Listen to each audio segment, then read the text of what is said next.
house. Swagoo, I don't know if you heard the news. It's Big Perk's birthday. I know. All right? It's Big Perk's birthday. Ball is life. Happy birthday to you. I'm going to ruin your birthday, Big Perk. But it's all love, baby. It's all love. First Takes in the house. Let's go. Good morning and welcome into First Take. Thank you to all our servicemen and women for your sacrifice, for your protection, our true heroes. And it's another birthday. Happy 246th birthday to the Marine Corps. We salute you today and always. That was a pretty big shout out. That's right. That's right. Well, I like that. Hi, Marcus. I appreciate that. I have a couple What's up, of Marines. Molly Q? I have a couple of Marines in my family, so Yeah? you know, I mean, mad love and respect. If I ever was to join the service, it would have been to be a Marine. I ain't saying I would have lasted, Marcus, but I'd have tried. I'd have tried. He'd have been out of there, Molly. He'd have been out of there. He wouldn't have lasted a second. All right. I couldn't take orders. I couldn't take orders. Oh, there's that too. I was thinking of some other factors. Let's go to the NFL, guys. The Packers were fined $300,000 while Aaron Rodgers and receiver Alan Lazard were each fined $14,000 and change for Rob Domofsky. The investigation began last week after Rodgers tested positive for the virus. The NFL found that violations of their joint protocols with the union included the unvaccinated Rodgers not wearing a mask during his news conferences and the team not reporting that Rodgers and Lazard attended a Halloween party even though it was away from its facility. It appears Aaron Rodgers coming around a little after doubling down on his word choice of immunized on Pat McAfee's show. He's now addressing the media again, but with a different tune. I do realize that I am a role model to a lot of people. And so I just wanted to start off this show by acknowledging that, you know, I made some comments that people might have felt were misleading. And, you know, to anybody who felt misled by those comments, I take full responsibility for those comments. And I'm excited about feeling better. I'm excited about moving forward and hopefully getting back with my team and getting back to doing what I do best, and that's playing ball. Marcus, considering the punishment the NFL handed down, did Rodgers get a pass? Yeah, he got a pass. But when you look at the entire situation, this is the MO of the NFL. They know Aaron Rodgers playing football is more beneficial to the NFL than having this drag on and go forward. And then, too, when you see Alan Lazard find the same thing, the same acts, I'm assuming, was the result of this fine that the NFL levied against both players, $300,000 for the Packers. We all know that that's a drop in the bucket as well. But when you look at this particular situation, and I know we want to like go forward with Aaron Rodgers because he absolutely misled and lied about his status. And that's the part that people want him to be held accountable for. And obviously may want more of a consequence because of that particular situation. And I can understand that. I can understand why people would feel that way.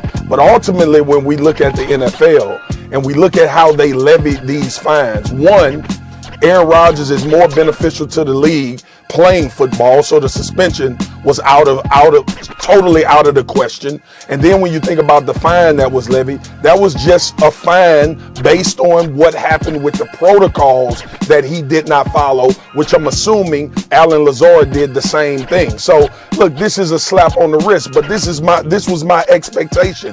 We got rules in place to protect quarterbacks. We make sure quarterbacks are highlighted in the NFL time and time again. We do it on this show. We can see a Tampa Bay Buccaneers defense be the reason that they win a Super Bowl, but we talk about Tom Brady and what he did in order for the Tampa Bay Buccaneers to win a Super Bowl. There's a lot of nuance to this discussion, but the bottom line is Aaron Rodgers is more beneficial to the NFL playing football. So a $14,000 fine would suffice for them to say these are the violations that he incurred. Well, first of all, he got a pass. There's no question about that. The NFL should be ashamed of itself. Aaron Rodgers should be ashamed of himself. The Green Bay Packers should be ashamed of himself. And I'm about to break that down. And by the way, I'd like to remind everybody of this reality. If Aaron Rodgers had not been suspended, but he was fined a game check, for example, doesn't he still get to play the second he finished, he overcomes the COVID-19, and we wish him nothing but the best because we certainly don't wish bad health upon Aaron Rodgers. Let's be very, very clear about that. We want him to be well. We want everybody to be well. Having said all of that, we have to understand something here. This is egregious on a number of levels. Number one, if you're the National Football League, okay, the man violated protocols because you knew he was not vaccinated, or the NFL, the Packers should have been handed a heavy penalty. I think the Packers should have been confiscated a draft pick, personally, because they knew that Aaron Rodgers' definition of immunized didn't mean he took Johnson & Johnson, the Pfizer, or the Moderna vaccine, which means, according to the NFL, he was not vaccinated. The NFL has rules in place. The teams are obligated to enforce those rules handed down by the National Football League. If the Packers violated those rules, they should have paid a hefty price, because you don't want to set any kind of precedent that allows a team to bypass rules and regulations handed down by the National Football League, because the National Football League has had a heightened level of sensitivity to any issues that bring into question their authority and their dominion over the leagues. That's why you've seen so many things addressed. So the Packers got away scot-free. More importantly, when you see Matt LaFleur go up to the press conference, when you see them have a nonchalant attitude towards the public and the media at large, it just reminds you of who they are and what they really think about anybody outside of their cocoon. And this is the latest evidence of that. And the NFL basically co-signing that by giving them a slap on the wrist also shows you what the NFL ultimately thinks about the public at large. Now let me get to Aaron Rodgers. We all know what a big fan of Aaron Rodgers I am.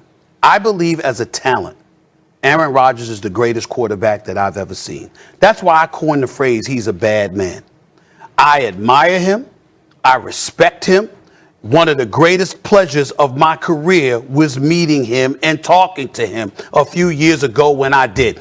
I am a huge Aaron Rodgers fan who has repeatedly over the years come to his defense when people have talked about arrogance, aloofness, nonchalance, entitlement, and they've thrown a bevy of insults his way. I'm talking about former teammates.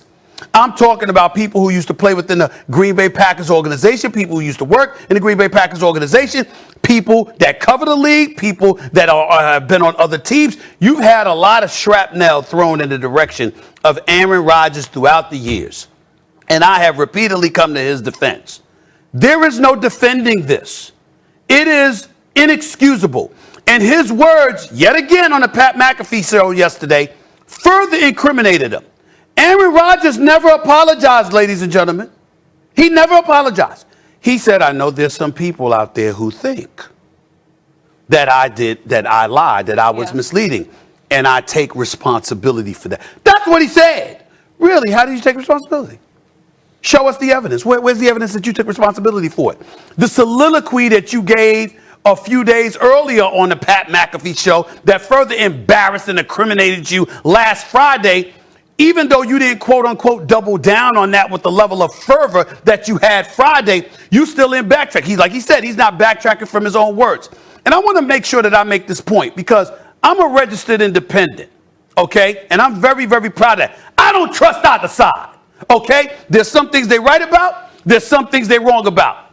And just like I watch liberals on TV, I watch conservatives on TV. Just like I listen to liberals on radio, I watch conservatives on radio. So I hear the scuttlebutt that's out there, Swagoo. And you've got people talking about, Ruggs was driving a car 156 miles an hour and killed a woman, and somebody else was drunk driving, and somebody else committed domestic violence, and all of this other. Nobody is trying to say that Aaron Rodgers are those individuals or he did something like that.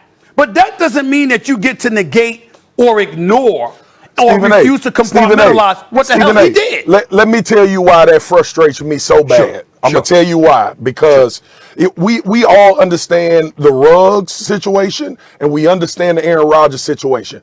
But this is the same bull crap that they did when Colin Kaepernick kneeled. They made it about police. Exactly. They made it about something, the flag. They made it about not representing the military and the guys that fight for this country, which had nothing to do with that. So I don't want people watching us this morning to be fooled or to let that convolute how they look at this particular situation. I just had to say that because it draws comparison. Because that's where I'm going with it. It's amazing how people try to change narratives instead of dealing with the issue. The issue is that Aaron Rodgers was deliberately deceitful, Yes. and deliberately selfish. I will remind all of those cynics out there who want to jump to the defense of Aaron Rodgers. Carson Wentz is unvaccinated. Kirk Cousins Is unvaccinated. They are both quarterbacks in the National Football League who were open and honest about where they stood. And I don't see folks bothering them every week when they give their interviews to the media. They're asked about football. All they had to do was follow protocols. And for Aaron Rodgers to sit up there and say, well, the only thing that I did was sit in a press room and not wear a mask because that didn't make any sense to me, that is patently false. We have video of you talking to Kyler Murray on the field, in his face and in his ear. After every single game you played this year, do you not go over to the opposing quarterbacks and do the same thing? You weren't wearing any mask or anything like that. If people want to sit up there and say you don't have to wear a mask or all this other stuff, that's a different argument. What I'm saying is the protocols were clear. You violated it, and you were deceitful in doing so, and the Packers were complicit. And for the National Football League to sit up there and say, okay, a guy that's scheduled to make $50 million over his final 2 seasons in Green Bay to get a $15,000 fine, and for the Green Bay Packers, who pocket over $250 million on a TV rights deal alone, to get slapped with a $300,000 fine, it's a slap in the face. It's insulting. Nobody's buying it, but you got away with it. Congratulations. Because, again, of the potential harm he could have caused. That's what it's all about. Breaking the protocols, the potential harm you could have caused. People could have people immune compromised in their home and not taking that seriously. Absolutely. That's the part that's egregious. Not the fact that he lied. People lie all the time. Tim Tebow made that point. Not that I'm condoning lying, but it's the fact, the harm that he could have created. And he tried to slowly own up to it a little bit, but he couldn't really fully get there with the apology. Like you said, Stephen. Molly, let me tell you something. And y'all know I said this on this show a million times. Believe people when they tell you who they are. All of that you just said is the absolute truth. But Aaron Rodgers didn't care about that. If he did, he would have wore a mask and he would have said he wasn't vaccinated. He didn't care about that. Like whatever you determine, an apology or a backtrack or whatever. And listen, I'm done piling on to Aaron Rodgers. I really don't care at this point, outside of the fact that I don't want people to be naive to think that they seeing something because how they feel about Aaron Rodgers. This is the actual truth. Aaron Rodgers did not care about the protocols in the NFL for non-vaccinated players, and it didn't matter to him if people were affected by him not being vaccinated. That's clear and simple. He cared more about saving face, right? Yes. Having his face and needing it too. And that's what he did. He tried to act like he had the vaccine while not having it. That's what it was. There is another point that sways away from all of that to a certain degree that I wanted to bring up as well. See, Aaron Rodgers basically said initially, I didn't lie. I was expecting a follow-up. We look at the media. So now it's the media, and you wanted to imply that the media wasn't doing their job. Matt LaFleur comes up to the press conference, and he's a bit aloof with his discussion. Well, that's lying by omission. I already said that, deliberately deceitful. The point that I'm trying to make to you is that I just want everybody to recognize, see, this is what we deal with. They don't care, and that's fine. And that's why shows like this or throughout all the networks, not just ours, understand what you're dealing with. These people, in their eyes, it's the truth so long as it comes out of their mouth and you can't prove otherwise. That's all they care about. And when you understand that and understand the level of cynicism that exists, excuse me, I often say this to all of them. You want to sit up there and challenge somebody? You want to go at somebody about credibility and things of this nature? Name the time and place and I'll show up. And I'm not talking about me. I'm talking about the industry as a whole, because at least we strive to be truthful. You got other people that put in effort to be deceitful. Well, who's worse? We got to keep it moving, guys. We'll have much more on this, but we have to get to the other big NFL story. The free OBJ chance came to fruition. Odell Beckham Jr. is officially a free man.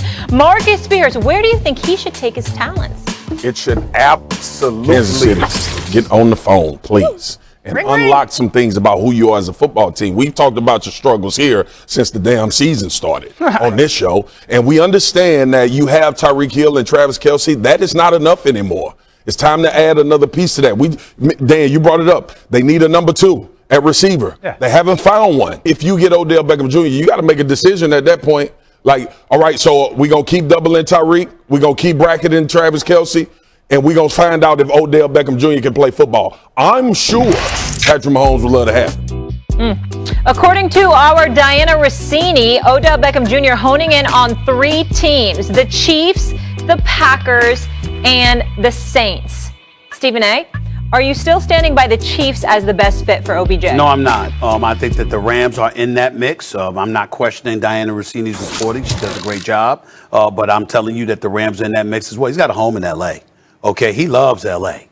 And by the way, they're the number 3 passing attack. And even though their defense numbers-wise is average, the bottom line, if you got Aaron Donald, you got Jalen Ramsey, and now you just added Von Miller, you are going for it if you are the Los Angeles Rams. And I don't know why in the hell you wouldn't pursue Odell Beckham Jr. Yes, Cooper Kupp is playing all-world, lights out, and the chemistry with him and Matthew Stafford can't be ignored. Yes, Robert Woods can ball. Yes, they've got some other weapons as well. But we all understand that there's a difference between Jared Goff and Matthew Stafford. And Matthew Stafford combined with Sean McVay, you're talking about an aerial assault coming your way. That's their aspiration. Why would you not grab somebody like an Odell Beckham Jr.? This is what you need to do right now. You're in second place. Okay, you're not going to, unless you catch Arizona, you better beat them the next time you face them, unless you catch it. Right now, they got a 1-game lead on you in the NFC West. Russell Wilson's coming back, even though I don't think Seattle will catch the Los Angeles Rams. You're 7-2. You want to get the division. You want to put yourself in a business where the road to prosperity, meaning a championship, isn't that arduous. And winning the division crown might go a long way. You need to do all you can to do it. And oh, by the way, if you're Odell Beckham Jr., let me be very, very clear. It's on the line now because Baker Mayfield got folks that showed up and showed out this past week against Cincinnati. Over the last few weeks you were in Cleveland. We believe in you. I believe in you. Swagoo believes in you. We know you can still ball. Keyshawn Johnson believes in you. The list goes on and on. Michael Irvin, the list goes on and on. But in the end, there is footage of you dropping a number of passes. So Odell's got something to prove. The Rams are going for it. La is a place that he loves because that's where he was in all season. I know this for a fact, Swagoo, because when I was in Beverly Hills, I saw Odell. I ran into him. Okay, he was there before the season started. Them dudes that have money in their pocket. That's where they end up at. I feel you on that. But the point that I'm trying to make to you is that he loves being out there. So to me, it's a match made in heaven. He needs to try to get with the Los Angeles Rams. S.A., I understand what you're saying, and I understand the outside part of it, too, as far as life. You had this same conversation about LeBron James when he signed with the Lakers, the opportunities that present themselves beyond the football field. But that is where my line draws, because I think the Kansas City Chiefs are the best spot. And it's two-part for me. One is because I think he goes in and immediately helps this offense that we've talked about and how bad Patrick Mahomes has been. The other thing is, I don't think this is about one particular year for Odell Beckham Jr. I'm not sure with the Rams that he would have the type of production and impact that he's looking to have. Because remember now, Odell Beckham Jr. will be a free agent now, but he'll be a free agent after this season. So it's not just about what he does in the last 8-9 weeks and potentially through the playoffs. It's about where can he be in order to get a long-term contract and continue to have the opportunity to win. I'm not sure if LA is that place because they're, one, on the books for a lot of money. Two, it'll be another decision that has to be made from Odell Beckham Jr. in case it didn't work out in LA.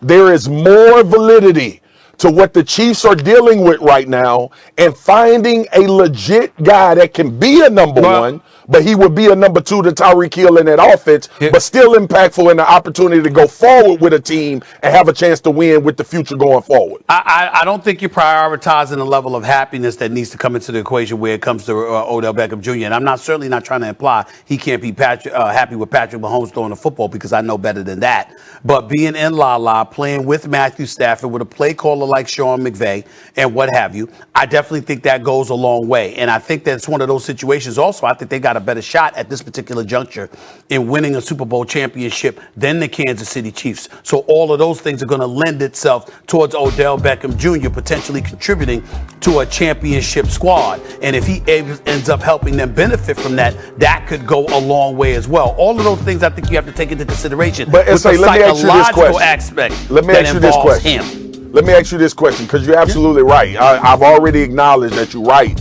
about Los Angeles. But for Odell Beckham Jr. going forward, future-wise, do you think he can make more of a stamp in Kansas City, or do you think it'll be more of a stamp in L.A., who's already on the books with both of their 1 and 2 receivers that they are going to go forward with no matter City, what? He could turn the season around, Stephen A. You could say he could turn the season around, but to me, if that defense doesn't improve, it doesn't matter, number one. And number two, I think no matter what the situation is, I don't know if he'd stay in Kansas City. That's my issue. I hate that we were on the same page. I hate that we were on the same page about Aaron Rodgers, but you are absolutely wrong, which I was waiting for us to get to. You are absolutely wrong. See, you go to L.A.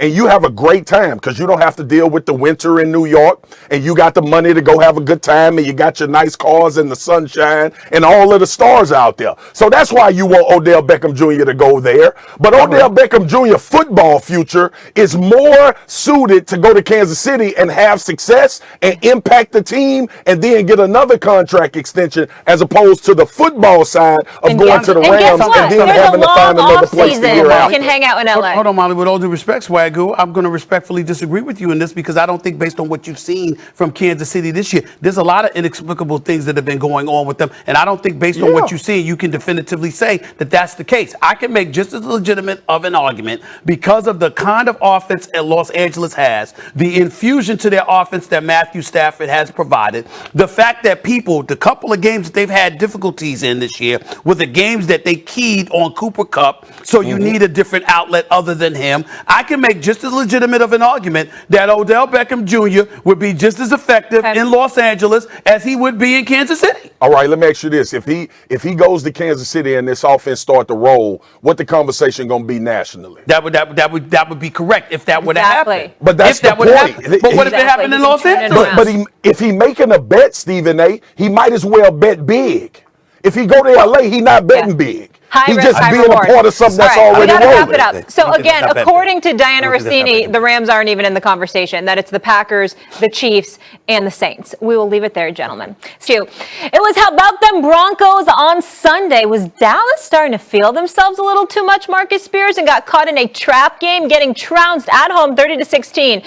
The 6-2 Cowboys are looking to bounce back when Atlanta comes to town this week, but we can't move forward until we look back. Jerry, what went wrong? We thought we were ready. And our coaching staff, our players thought we were ready. We weren't, and that's as flat as any team that I've seen. And we've got to get back. We had a home field advantage. We let our home crowd not get in the game the way you expect home crowd to do. And then we basically played what seemed to be lackadaisical. On an individual basis, we can have wake-up calls. Just a little wake-up call, Marcus Spears. You know what it is. You had one this morning. Man, get that smirk off your face, man. Why? Off your face. I mean, it's just a beautiful day. I mean, Marcus, it's amazing. I was looking at my phone, and I thought there was something wrong with my phone, Molly. Yeah. My FaceTime. I didn't get any FaceTime calls.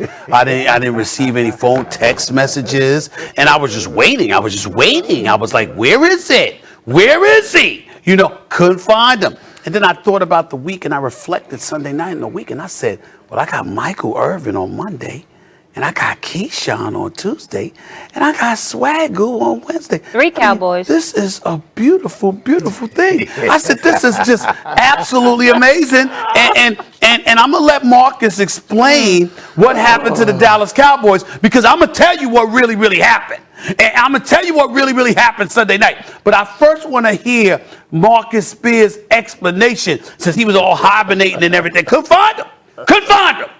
But here he is. First of all, one of the problems is you put him number one on that damn list that's fluid, that stupid fluid list that you be having, especially. So, and I told the American people that was a setup, okay? And here's my thing, man. Stephen A., I'm telling you right now, it was one of the most disappointing performances because it was about arrogance. It was about complacency, and that disturbed me. And I know that's the part you like to hone in on, which is why I didn't FaceTime you, because I ain't feel like hearing your damn mouth. All right. But when I get on the actual field, it was horrible. And what was so bad about it was that you had a team in Dallas, and I know we gonna kill the defense. You had a team that was trying to hold it down, and the offense was the issue. It never got going. We know that this offensive system is elite. Hey man, put the damn drink down and listen to what I'm saying, because I knew I was gonna have to deal with this foolishness. But the offense is what really let the Dallas Cowboys down, because the complacency and arrogance from that side of the ball, I believe, affected the defense that was holding on for a majority of that team. And then we get to the other side of the ball where you give up 190 yards rushing. And then we didn't have Tyron Smith in the game. And I said which was a big issue for me. We had missed throws, we had overthrows, we had drops. It was all the effects of what I said about the Cincinnati Bengals. They read the press clippings. They heard too many people talking good about them, and they nonchalantly went out there and Denver stumped a mud hole in them, because this the NFL, and weeks like this happen to football teams. I'm not so concerned about the loss. I don't think this offense will look like that going forward. I believe they are elite and good, but I'm concerned about is the mentality of this football team based on this performance we saw with the Denver Broncos. And if that don't change, then it's going to be tough sledding, and I'm gonna have to sit here and listen to you talk about this foolishness and waiting on the downfall. So here's my message to the Dallas Cowboys. Turn off the TVs. Don't listen to Stephen A. when he puts your number one on that list. All right? And pay attention to the things you have to pay attention to stay consistent, because you are a Super Bowl caliber football team if you keep your mind right. Boy, did you just make a mistake. Because you see, what you did, Swagoo, is you took a moment to get motivational and to give the Dallas Cowboys a pep talk. Here's the problem. Who you talking to, bro? You talking to me. And you know what I'm going to do. I'm talking to I'm going to pick up the motivational speech you gave LSU before their national title game a couple of years ago against Clemson. And I'm going to compare that to the motivational speech you just gave the Dallas Cowboys. And I'm going to show you the dichotomy that exists. The fact that this motivational speech was a bit tepid, far less convincing, far less enthusiastic, with fervor. You know why? Because you worried. You worried. I love it. You know, worried? Listen, you are very worried, because you understand. You understand what happened this past weekend. You just sit back right now. Don't even lean into the camera. Sit back, Teddy Bear. I'll sit back. I'll sit back. Because I want to hit a worried one. Let me tell you. I'm going to give you the word. Here's the deal, Pastor Spears. You said arrogance. What in the hell do the Dallas Cowboys have to be arrogant about?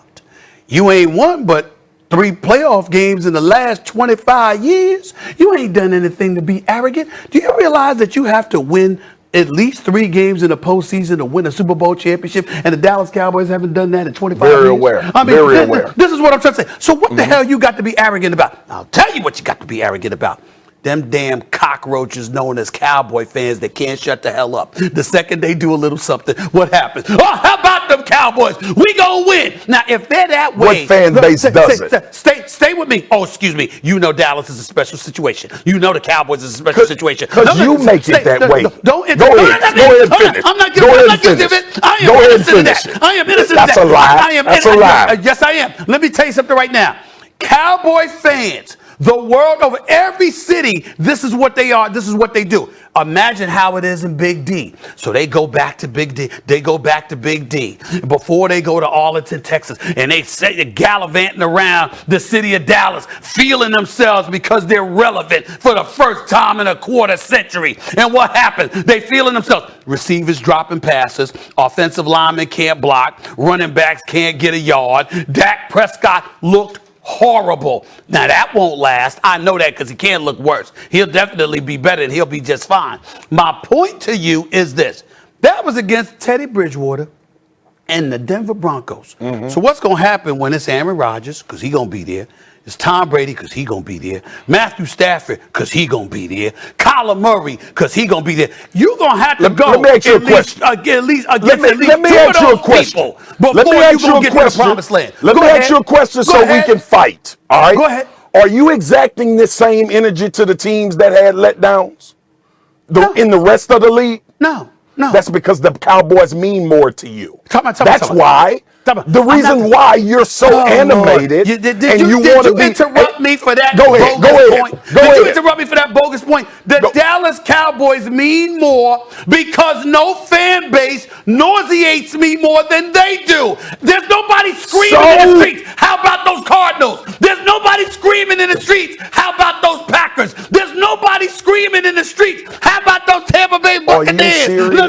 Listen, the Dallas Cowboys have been a walking atrocity for the last quarter century, basically. Okay, there's no other team that you can point to that lost back to back games with a playoff berth on the line the last game of the season to each team within their own damn division. That was the Dallas Cowboys. There's no team that bloviates about their relevancy and then turns around and loses year after year after year. That's right. Here's the deal, Marcus Spears. All of this talking, they got to go. You saw the ingredients. Denver threw it out there this past week, but if they arrogant now, how they going to be come playoff time? It's going to be the same old, and that's why they're going to fall. And I'm telling you right now, it's coming. Just wait.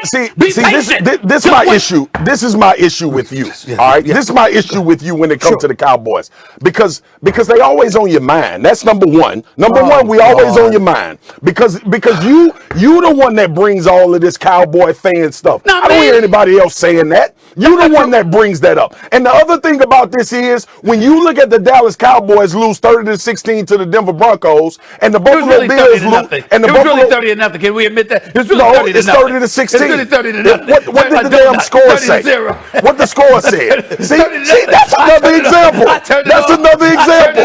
That's another example. It was over. Listen, man. Listen. They lost. They played bad, but they are not any different than any other team this year in the NFL. Oh my God! Okay. No different. Okay. All right. I will leave you with this. According to our ESPN analytics, they have the 6th highest chance among teams to win Super Bowl. Stephen A. gonna say it's the 32nd, Molly. No, it's the 6th. He gonna say it's the 36th. Let's leave it there, guys. Plenty more first take. Pippen takes another shot at Michael Jordan, this time over the flu game. Speaking with Frank Isola on Sirius XM NBA radio after playing through a back injury in the 1990 NBA Finals, Pippen asked a rhetorical question comparing his performance to Jordan's legendary flu game from 1997. Is it easier to play with a herniated disc or to play with the flu? They always say the worst injury to have is a bad back. So, well, I don't see many bad back games, but I do see flu games. Flu, come on. Before we deal with that, happy birthday! What's up, big boy? Happy birthday, big boy! Happy birthday, man! Happy birthday, bro! I appreciate it, my good people, my family. Hey, Stephen A., how you popped that balloon up was priceless.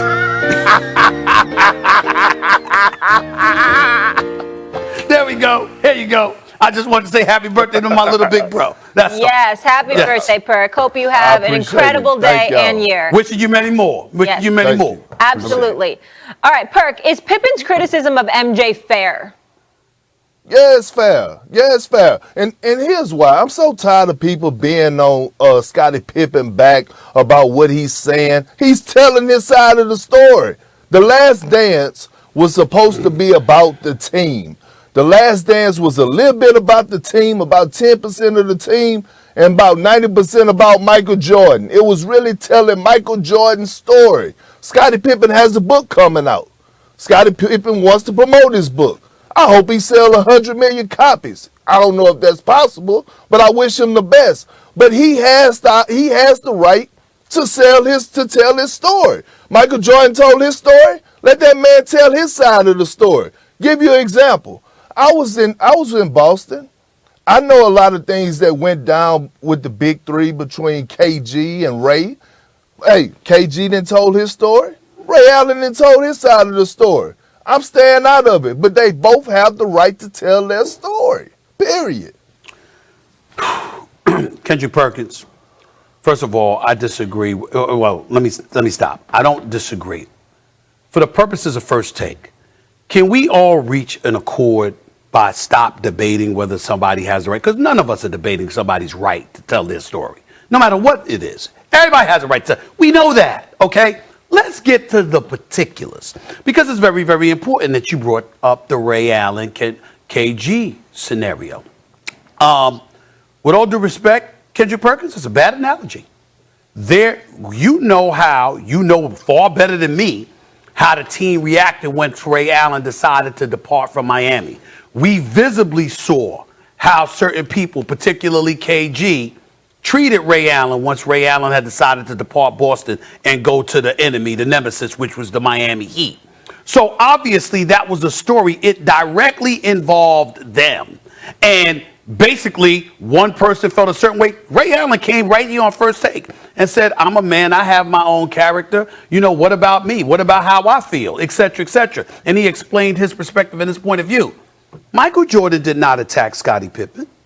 Michael Jordan, they filmed in 1998, it was The Last Dance.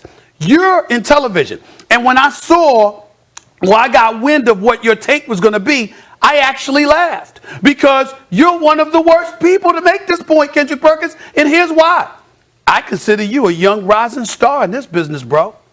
Everybody ain't Kendrick Perkins. Now, they might want to be. You understand what I'm saying? They might want to be. But you know what? That's the reason why you on NBA Today, and a lot of people who want that job don't have that job, because they're not you.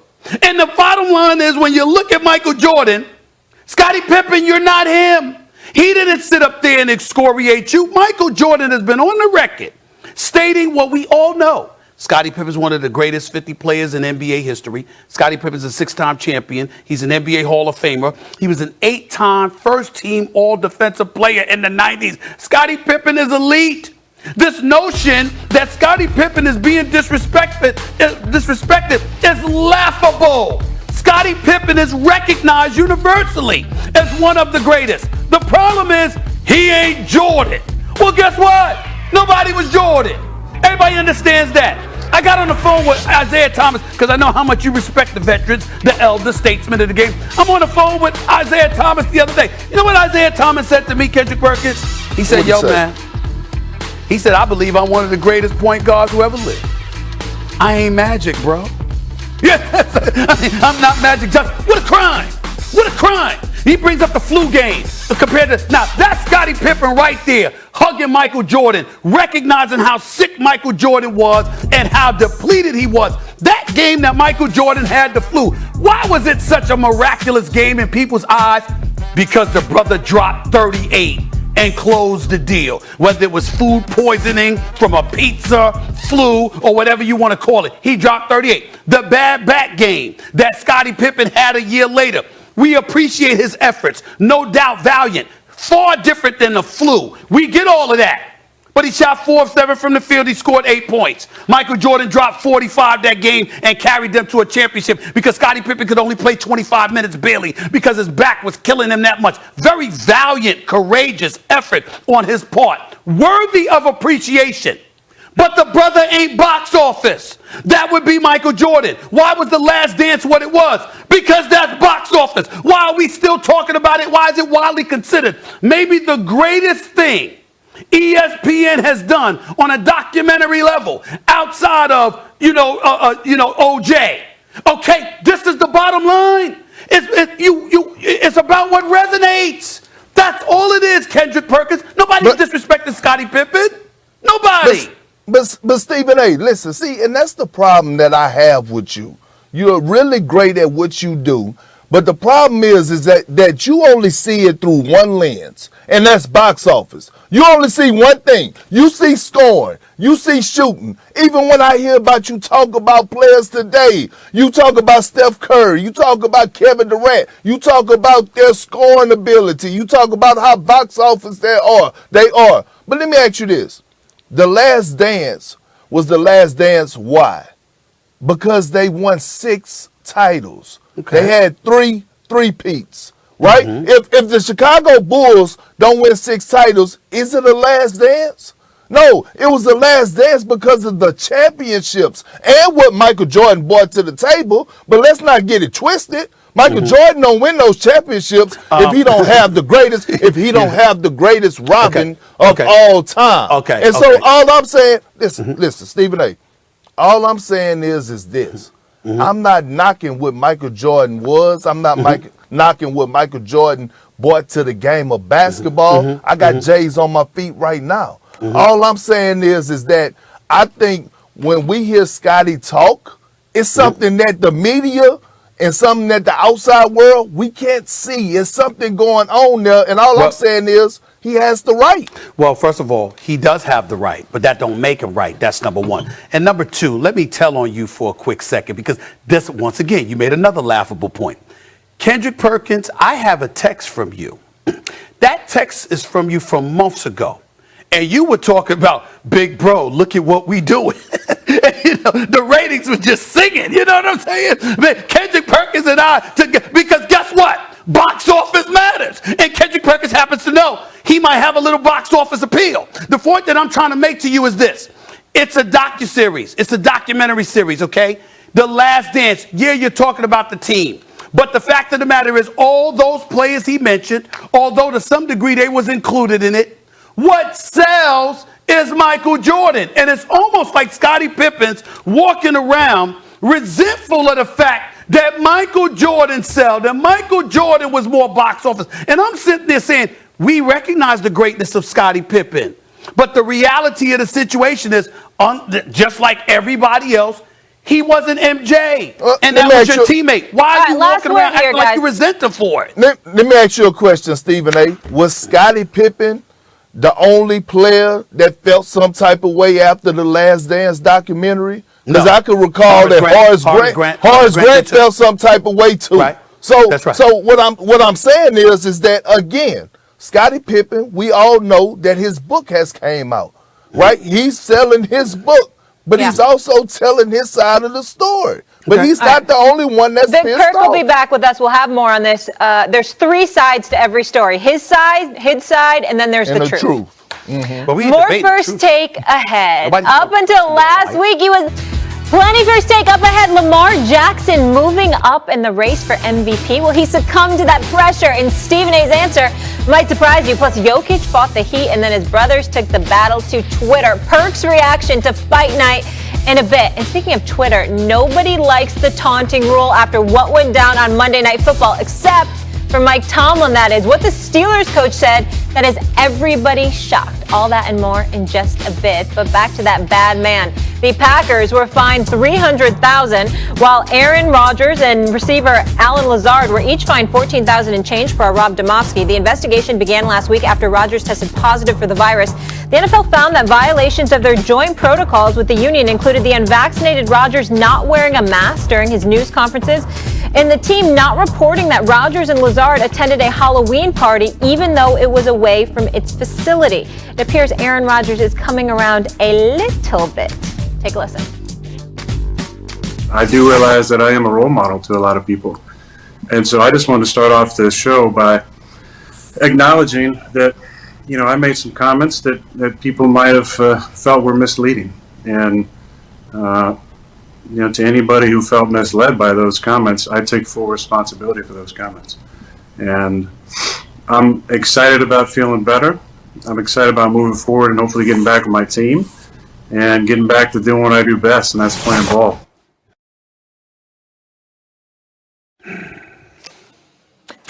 Martin with us. Great to have you. Hello, hello. And I want to start with you. Do you think Rodgers looks better or worse after those latest comments? I don't think it was possible for him to look worse. What got me though was that he was honest the first time he went on Friday, and when he was quoting the great Martin Luther King. Let me tell you guys something.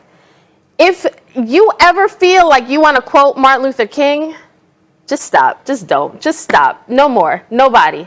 Stop quoting Martin Luther King, because Aaron realized, 4 days later, you know what? This activism stuff just isn't for me. I'm an athlete. And I think we saw the real Aaron. He gave his opinion the first time he spoke. And when the blowback hit him, that's when he was like, oh, okay, let me correct this and give my real apology. Although it did sound like, you have somebody who gives you the passive aggressive, like, it appears that my words may have offended you. You felt some type of way. Not an apology. I'm sorry that you felt some sort. Yeah. You know what I mean? That bothered me. And I think ultimately, Aaron didn't want the smoke. Aaron didn't want to deal with the Kyrie, didn't want to deal with all of it. So now he felt he had to come back and say, I'm sorry. If I may have misled people. And then by the end, he finally said, yeah, I understand I misled people and I have to take full responsibility. My issue with Aaron Rodgers, and listen, I'm unapologetic about how I feel about the man. I think that he's the greatest talent at the quarterback position I've ever seen. I coined the phrase, he's a bad man for a reason, because I mean it. And one of the greatest honors of my professional career was meeting him and getting to talk to him. And I felt that on numerous occasions, people were a bit too critical and looking for things to knock him down for. I remember when somebody was trying to bring up his family issues because his brother was on The Bachelor, and, his brother said some things. And my first words were, mind your damn business. It's none of our business what went on between him and his family. It's none of my business. And I still hold true to that. But I say all of that to say that I never looked at Aaron Rodgers and associated the word weak with him until this happened.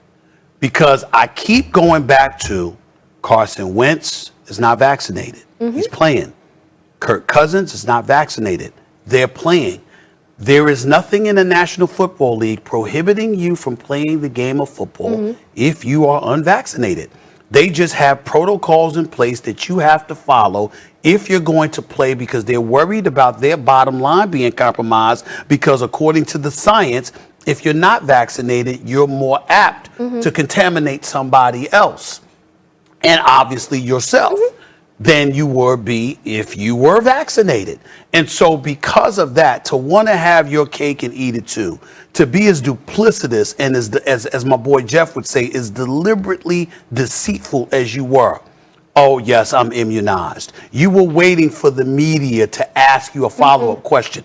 Why? You could have simply said no. Of course, I'm immunized, but I didn't take the vaccine. Okay, so they didn't follow up and they didn't do their due diligence, and that's on them. But it doesn't allow you to escape your culpability in all of this, nor that for the Packers. And then for the Packers to co-sign on it, to let you gallivant around without a mask on. I'm not talking about press conferences. I'm talking about on that football field, communicating with players after each game. You are on that football field knowing that you weren't vaccinated, and that is the issue. And so for me, for him to turn around and to try to give an explanation, everybody was focused on the explanation and how convoluted that sounded. You know what I was focused on? Well, why the hell didn't you say all of that from day one? Because if you said that from day one, we could agree or disagree. But what we wouldn't do is sit up there and call you a liar. This wouldn't be a story. The NFL wouldn't have had to investigate. The Green Bay Packers wouldn't have mud on their faces. You wouldn't either, and we would all move forward. You went through all of this because you couldn't man up and say, yo, this is what the situation is, which leads everybody to say, okay, what else are you weak about? Were you telling the truth about Gutekunst? Telling the truth about Green Bay Packers? How you been treated? Is that not just a figment of your imagination? Are you embellishing just a touch to make yourself look like the victim so you could ultimately walk away and still have the support and the applause and the adulation of the football world. What other lengths are you willing to go to if something so simplistic and easy for you to do is something you struggle to do? And that's why I sit up here and I'm disappointed. Listen, man, there are Not that things it matters, but there are things that you can say that are offensive. There are things that you can do. There's a number of things, nuance. And I'm not a big fan of cancel culture. Like, people been saying stuff out of the box since the beginning of time. I'm not a big fan of people being ostracized for one thing that they said or one thing that they did. I am a big fan of calling people out for who they are, though. Like, if you are that type of person and you want to sell it off as, well, I made a mistake, I just said this one thing.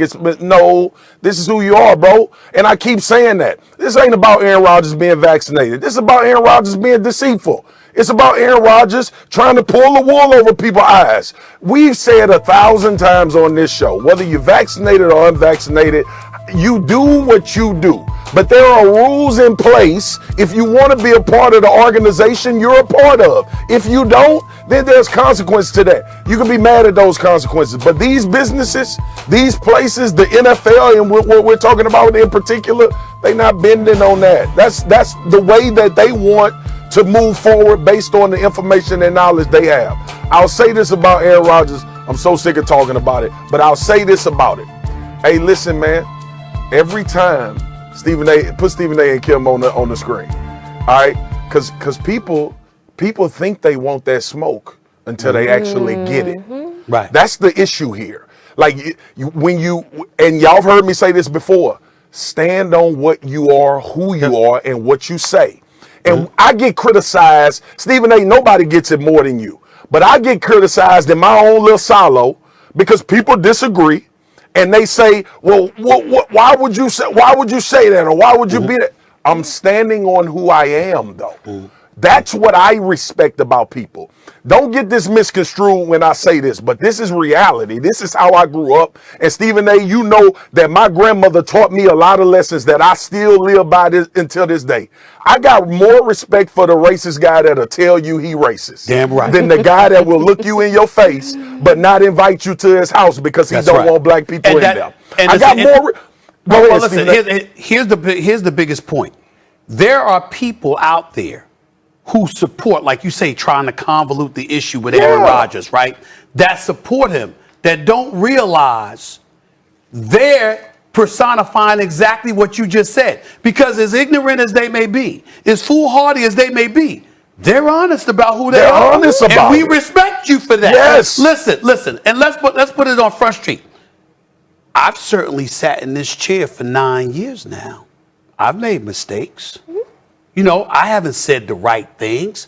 I've had to explain myself. I've had to apologize. You man up. You do it. Period. Nothing else. The fact that Aaron Rodgers is going through this extent, just the same face. It's like, really? For that? When you got NFL players who've admitted they're not vaccinated and are playing, and there was nothing that was going to jeopardize your ability to play. It just would have been a slight inconvenience to you, and you went through all of that just for that reason. He was trying to avoid this. He was trying to avoid all of this. That's my thing. That's my thing. So the interesting thing is the people that have hit me up who complain about Aaron being sort of self-important in the offseason, making everything about him, criticizing the front office and saying, oh, the roster, those people have hit me back this past week and a half and been like, see, I told you. See? Yeah. And that whole offseason, I was like, but he's Aaron Rodgers. Like, the man should be allowed some freedoms. Like, you should treat him a certain way because he is Aaron Rodgers, a future Hall of Famer. But all those people were pointing to the behavior of the offseason saying, this is somebody who thinks he is better than everybody else. And I think this is an example of when that way of being becomes an issue. Yeah. And when he is actually better is on the field. So I'm looking forward to that. He will be definitely- back on the true. field Yeah, I will Sunday. be at that game, Russell so- Wilson will also, he you're can covering play that football. game? Oh, that's going to be a great one. can play the Seattle, game Green of Bay. football. Yeah, we're looking forward to that. Okay, we'll keep it moving, guys. Thank you, Kimberly. The fallout from the fight has come down. We've got Here's to a topic and a friend of mine who has an interesting perspective on the intersection of race, sociology, and sports in the United States of America. Coming out with a new book, Entertaining Race, Performing Blackness in America. New York Times best-selling author, my man, the one and only, Dr. Michael Eric Dyson. What's going on, my man? How are you? The GOAT, Stephen A. Smith. How you doing, sir? Always good to talk to you. First of all, you've written, I assume this is another New York Times bestseller. It's on its way because that's what you do. What inspired you to write this particular book at this particular moment in time?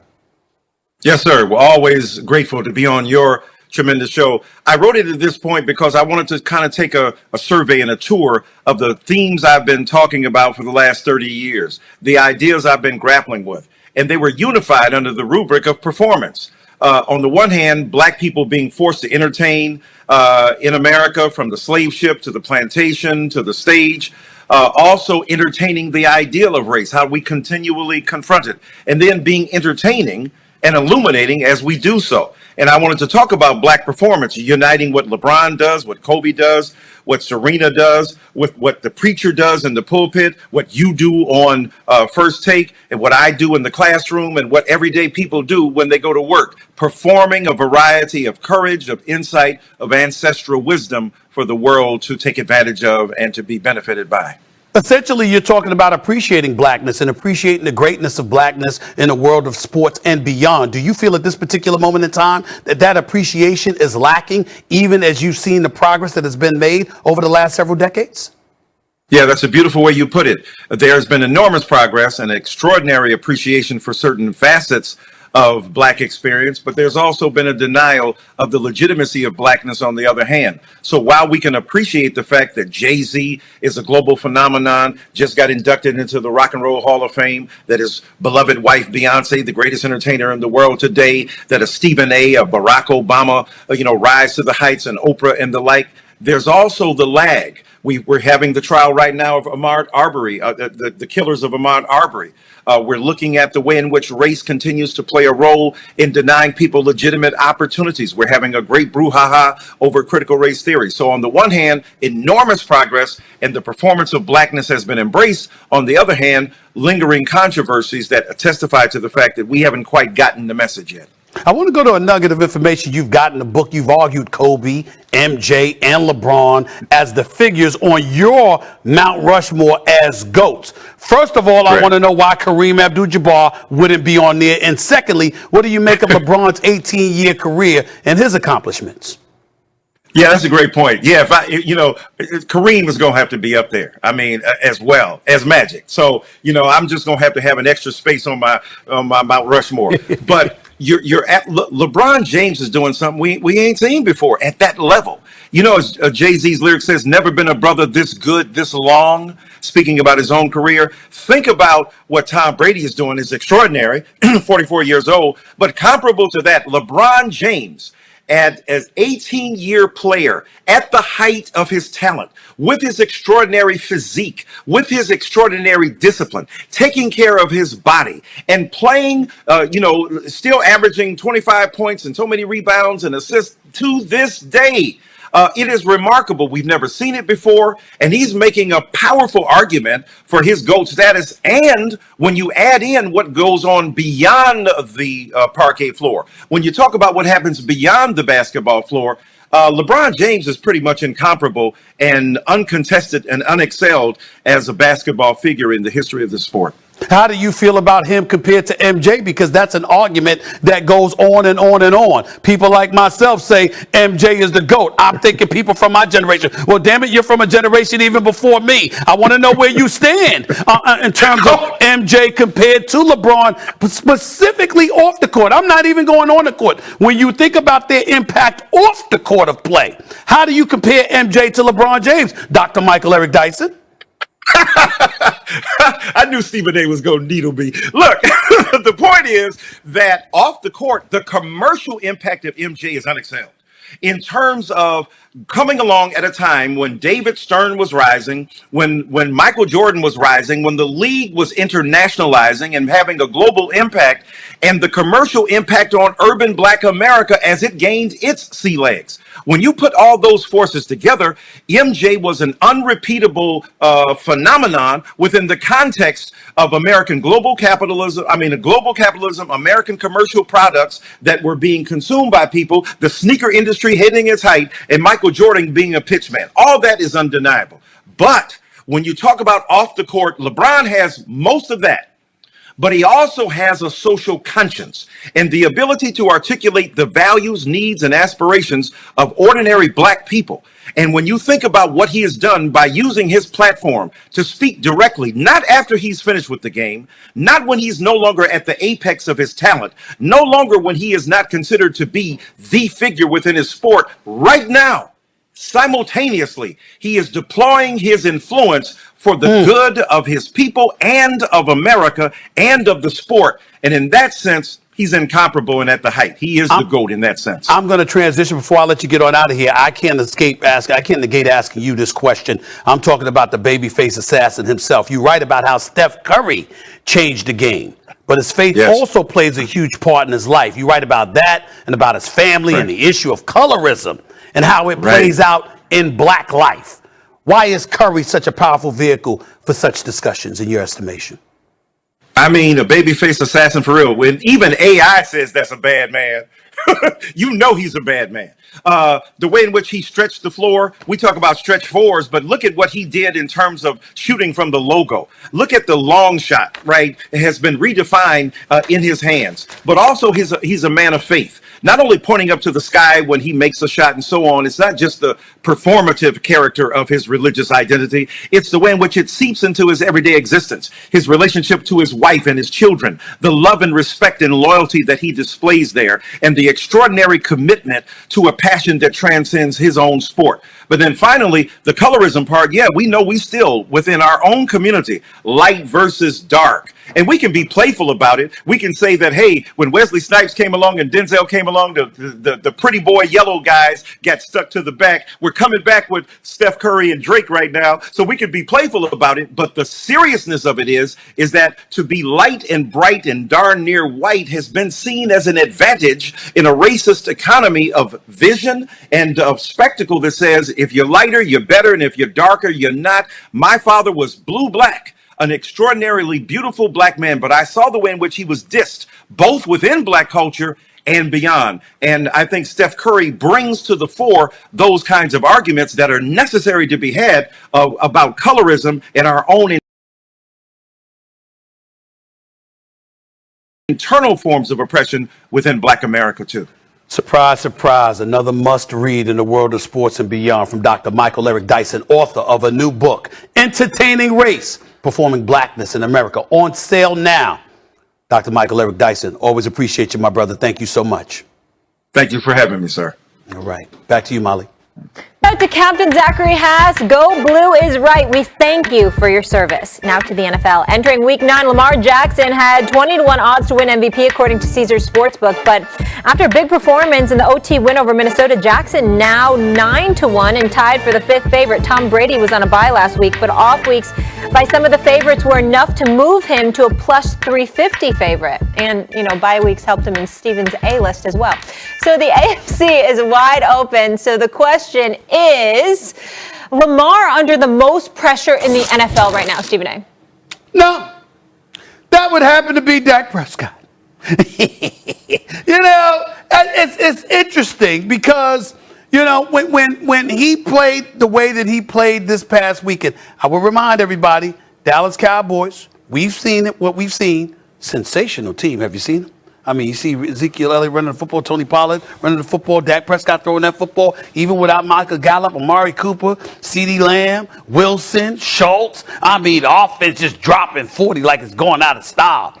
Very impressive. And the defense no longer stinks. Supposedly, I mean, they look like they stink against the pass, but they're definitely formidable against the run. You got Michael Collins on the edge. You got Trayvon Diggs in the secondary. Okay. And again, DeMarcus Lawrence is going to come back. I mean, did you see Randy Gregory? I mean, these brothers can ball. So as a result of that, the expectations have elevated exponentially. Okay. This is it. Jerry Jones ain't getting any younger. We understand that clock ticking. So he says, I wish Jerry Jones stay around for years and years to come. I love that, man. But here's the deal.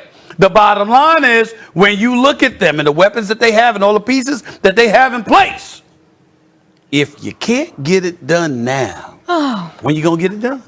When you going to get it done? I would tell you, Lamar Jackson's got some pressure. Not trying to alleviate that. Not trying to act like it ain't. But when I think about who's under that microscope, really under that microscope, it would be Dak Prescott for me. It absolutely would be, because you can't help yourself. Yeah, because you have a twisted, beautiful mind. And see, Molly, this is why I'm defensive about my Dallas Cowboy fans. It's not that we more nauseating than any other fan base. It's just that people pay attention. It's just that people pay attention to us more. Yeah. That's all it is. Stephen is not used to sharing the shine. Let's be honest about it. Let's be real about it, bro. I've had Bills fans last year when I was talking about how they were playing. I got death threats because I didn't think the Bills would be a Super Bowl contender. We can find the crazies in every fan base. I just said the Pittsburgh Steelers, we shouldn't be going have a parade about the Pittsburgh Steelers because they beat the Chicago Bears. Before that game, everybody said the Chicago Bears was terrible. Now the Steelers are a Super Bowl contender because they beat the Bears in the last second drive. Not you. I'm not saying you. But I'm saying if you want to go find nauseating and crazy, it's there for every fan base. I guarantee it. We just sit back in Dallas and we enjoy it because y'all pay attention to us more. That's why, first of all, for you to say Dak Prescott is under the most pressure, you out of your damn mind. We all know that that's Matthew Stafford and Sean McVay in LA based on all of the things that they've given up. I could take you a bit further. Carson Wentz and Frank Reich are under more pressure than Dak Prescott and the Dallas Cowboys because of what they wanted to sacrifice. Stephen A., the truth about football is that they leveraged their future in order for a quarterback that was on the descent to come in, think that they were going, Indianapolis I'm talking about, think that they were going to fix him and go further in the playoffs. Don't even get me started on the Rams. They gave away Jared Goff. They gave away picks. They just gave away more picks for Von Miller. They gave away picks for Jalen Ramsey. I don't understand why it's not more pressure in LA to win a Super Bowl than it is for Dak Prescott in Dallas. Then allow me to educate you. I'm not going to allow you because I'm going to go to the question that's at hand. Okay. Is Lamar Jackson under the most pressure in the NFL? You damn right he is from a football context because he's the only reason his team is 6-2. That's why Lamar Jackson, when it comes to in between the white lines on game day for 3 hours playing against the opponent, he is the guy that has to do more for any other player in the NFL for his team to have a chance to win football games. And it's not even close. And you can get it. Go ahead and retort with whatever you go say. I will retort, but you will be respectful on this show. You understand? I am the patriarch of the show. You the young big junior. You watch your tone. That's number one, okay? Number two. I got you, OG. Number two. All right, young G. Number two.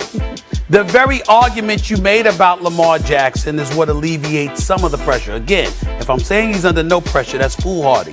If I'm saying that he's not under the most pressure, that's reasonable. Here's why. Because in the end, we're able to defer to the conditions under which he works. Because he's that Lone Ranger, because he's asked to do so much, because he's carrying the Baltimore Ravens on his back.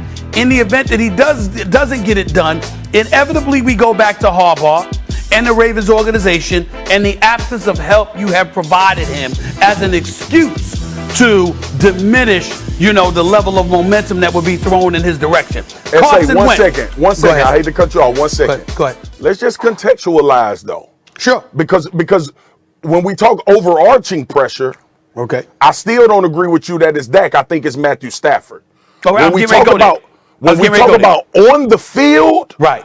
As far as pressure to deliver every single Sunday, Yeah, but that's not what I mean. But I'm sorry, I get your point. I'm talking about overall. In the end, if you don't get it done, who we pointing the finger at? Okay. That's all I mean. That's my definition of the pressure. I understand what you're saying in all seriousness. I understand what you're saying. I get that point. But that's the difference between the definition of pressure as we're looking at it. I'm looking at it as if it doesn't happen, who we gonna look at? Now we go to Matthew Stafford in L.A. I got news for you. If you said Sean McVay, you got me beat. Because of all of those changes that have been made, because of the division between him and Jared Goff, because of their willingness to get the quarterback that he wanted in Matthew Stafford and what we know he's capable of. So if you're talking to me about no, it's not that, no, it's not Lamar, it's Sean McVay, I got you. But I'm talking about players. And when you look at Matthew Stafford has never won a playoff game in his career, ever. He's never won a playoff game. And so what I'm saying, what I'm saying is his skills are big time. I don't blame him. I blame the Detroit organization. I love Matthew Stafford. I'm simply making the point that if this brother plays the way that he plays, but for some reason other pieces don't work and the Rams lose, we might look at it. We're gonna look at Sean McVay. Okay. We're not gonna look at him. So, but with Dallas, because Jerry Jones finally took care of you, and because you got that bag. And on top of it all, you were playing at an elite MVP level, and your offense was a juggernaut. If somehow, some way, Dallas falls off, we're going to look at Dak Prescott. If the offense falls off. Right. Okay. We're going to look at Dak Prescott. All right. I got you. No question. We got to go. But I would have said it was Patrick Mahomes. Because he took the league by storm, and now people are questioning if he's still that guy. And they're reigning two-time AFC champions. Yeah, no one expected the Chiefs to be like that this year. Okay, we'll carry on. There were two fights the other night. Nikola Jokic has been suspended for 1 game without pay for forcefully pushing Markieff Morris in the back in Sunday's game versus the Heat. Morris was fined $50,000 for his flagrant foul 2 that led to Jokic's retaliation, and Jimmy Butler fined $30,000 for attempting to escalate the altercation and failing to comply with an NBA security interview. The whole event turned into a family affair with both sides getting into it on Twitter. Markieff's brother Marcus, who was on the Clippers, tweeted, "Waited till bro turned his back, shaking my head." That prompted Jokic's brothers to open a Twitter account named Jokic Brothers. The two confirmed that to the Denver Post. The newly created account tweeted, "You should leave this the way it is instead of publicly threatening our brother. Your brother made a dirty play first. You want to make a step further, be sure we'll be watching for you." Jokic Brothers. No, we'll be waiting. Sorry, waiting. We'll be waiting for you. There's Marcus then tweeted yesterday, "Mama said don't talk on social media no more." Well, there you have it. I love you, Mama. Okay, we have a lot going on there. Right. Good old social media. Kendrick Perkins back here with us. Stephen A., has this Jokic situation escalated too far? No, not for me. I mean, listen, we're not advocating violence. Let's make sure we're very, very clear. But the NBA, to some degree, has gotten a bit too soft at times. I like animosity. Now, I don't want fighting. I don't want anybody to get physically harmed. But I want to emphasize, and this is what I'm saying, and put Kendrick Perkins up on the split screen, because I'm talking to my brother here, and it's not a disagreement. It's just my thoughts, and I'm really interested in hearing yours as well. And by the way, Kendrick Perkins, as an aside, Paolo, Banchero for Duke? Banchero for Duke? Lord have mercy. Ladies and gentlemen, a superstar is coming to the NBA nearest you. He's at Duke University.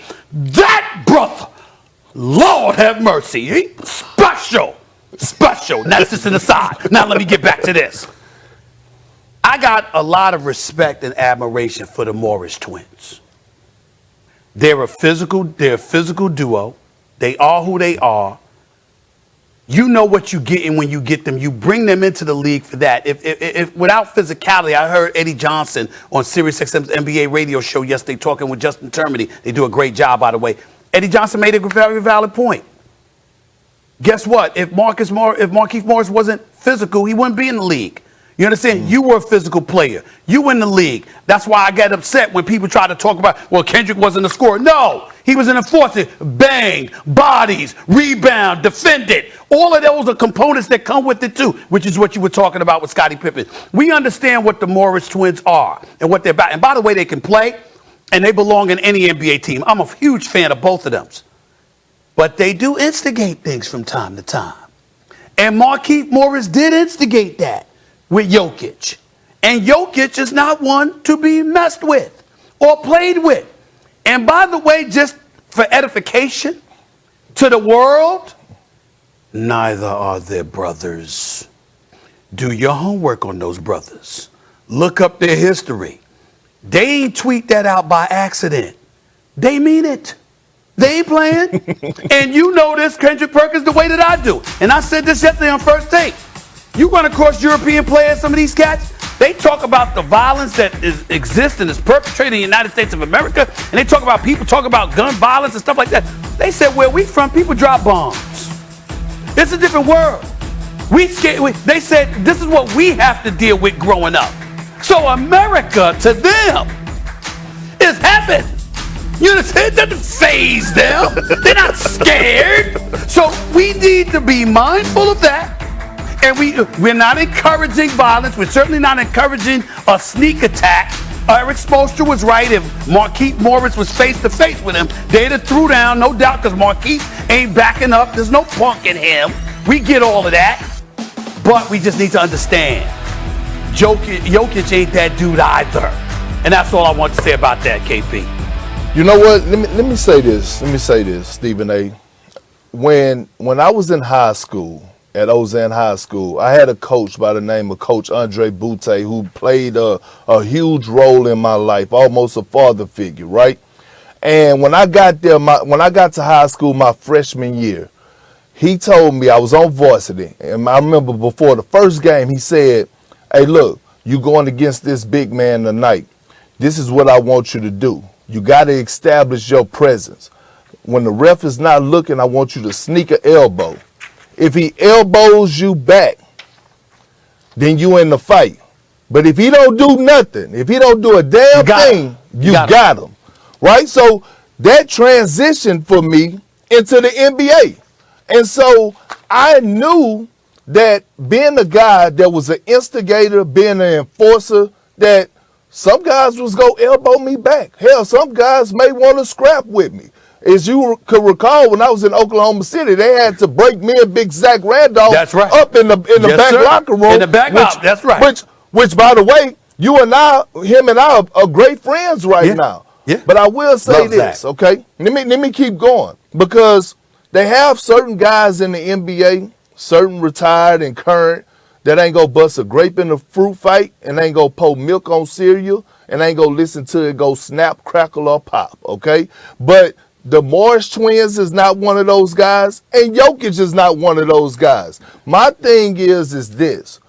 The Morris twins have been doing things a lot in the NBA. And some guys, hey, they just walk away. Some guys just say, hey, man, that's messed up. Well, Jokic wasn't one of those guys. That's right. And what happens is that when Marcus Morris tweeted out something, you got to believe that Jokic's brothers was going to protect him. Yeah. It's the same thing that happened with PG, PG and Damian Lillard. They got into it, and then their family members got into it. It's part of it. It's part of it. Yes. All right, we got to go to break, but it's all love today because it's your birthday. Oh, yeah. Happy birthday. Molly, I got to confess, what? For the first time, Kendrick Perkins, I mean, the haircut with the blaze, looking very dapper. You look very handsome. I'm very jealous of the handsome. blazer. I'm like this. His Why did I get fresh. that? Why didn't I get that blazer? Oh, Dan? my goodness. Okay. Also, happy birthday to the Marine Corps. All right, we got to get into break. More. I can't sit there and lie like I don't want the ball.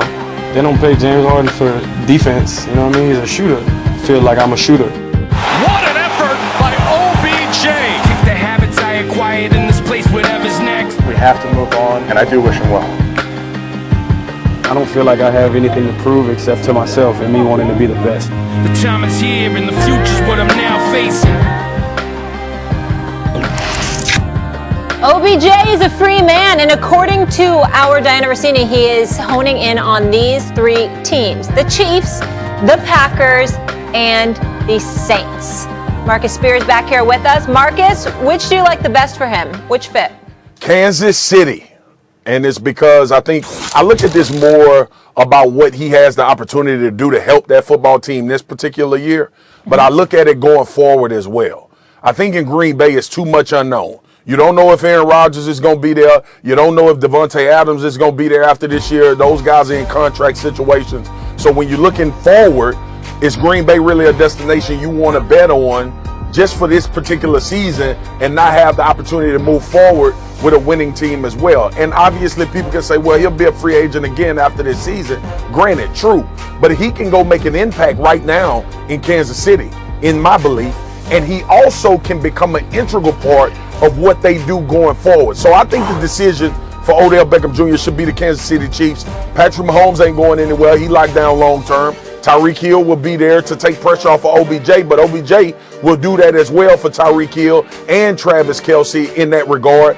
And we've talked about it on NFL Live. They need a number 2 receiver, quote unquote, a number 2 guy, which Odell Beckham Jr. would be in this offense, and he'll probably get a lot of one-on-ones, and it'll be more of a sample size of where he is as far as a football player, dynamic, or a receiver that you can win with, or a guy that has lost a step.